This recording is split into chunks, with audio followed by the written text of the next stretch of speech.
5 કરોડની ખંડણીનો જે મામલો હતો તેમાં મોટો ખુલાસો થયો છે। આરોપી ભાજપના પૂર્વ કોર્પોરેટરનો પુત્ર નીકળ્યો।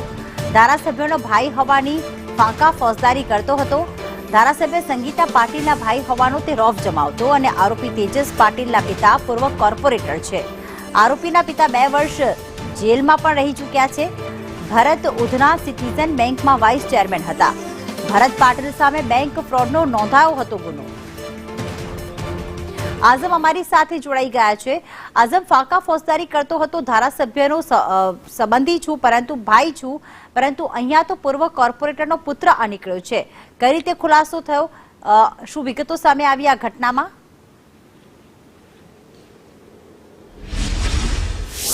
ગતરોજ આખો મામલો સામે આવ્યો હતો, જેના અંદર 5 કરોડની ખંડણી માંગવાના કેસના અંદર ₹45 લાખ ખંડણી પેટે વસૂલી કરવામાં આવી હતી અને આ બાદ 2 આરોપીઓ ઝડપાઈ ગયા હતા। સુરત ક્રાઇમ બ્રાન્ચે કેસ સોલ્વ કરી દીધો હતો અને રૂપિયા જે ખંડણી પેટે આપવામાં આવ્યા હતા તે પણ વસૂલાત કરી લેવામાં આવી હતી। હવે ઊંડાણપૂર્વક પૂછપરછ કરવામાં આવી રહી છે, ત્યારે સામે આવી રહ્યું છે કે પકડાયેલા 2 આરોપીઓ પૈકીનો એક જે તેજસ પાટીલ છે એ મહત્વનો ભાગ ભજવતો હતો અને ભરત પાટીલ જે કોર્પોરેટર છે રહી ચૂક્યા છે ભારતીય જનતા પાર્ટીના જે તે સમયમાં ત્યાં તેનો સુપુત્ર તરીકે બહાર આવ્યો છે।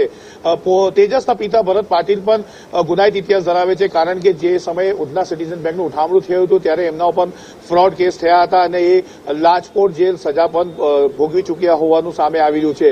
બીજી તરફ અનેક સવાલો એ પણ થઈ રહ્યા છે કે જે આ બંને આરોપીઓએ જે કંપનીના માલિકો પાસેથી આ ખંડણી માંગી હતી તેમને સુરત ક્રાઇમ બ્રાન્ચે ફરિયાદી નથી બનાવ્યા અને ફરિયાદી મહેન્દ્ર રામોલિયાને બનાવવામાં આવ્યા છે, જે વચેટિયાની ભૂમિકા ભજવી રહ્યા હતા। એ પણ એક ચર્ચાનો વિષય બની ગયો છે।